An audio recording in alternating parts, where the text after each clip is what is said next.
Gelombang kepanikan melanda masyarakat Jambi, khususnya para aparatur sipil negara atau ASN, setelah layanan PT Bank Pembangunan Daerah BPD Jambi tak kunjung pulih hingga Senin malam 23 Februari 2026.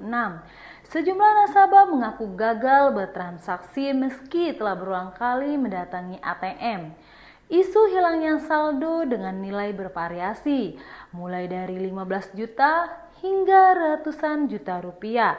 Insiden ini sempat memicu aksi geruduk massa di kantor cabang Kuala Tungkal setelah beredar isi saldo rekening nasabah berkurang secara misterius. Direktur Utama Bank Jambi Khairul Sohairi menegaskan bank berkomitmen memastikan hak nasabah terlindungi. Jika hasil verifikasi menunjukkan adanya saldo yang hilang akibat kesalahan sistem, manajemen berjanji dana tersebut akan dikembalikan secara utuh. Kini, posko pengaduan resmi pun telah dibuka sejak Senin pagi untuk melayani nasabah yang terdampak.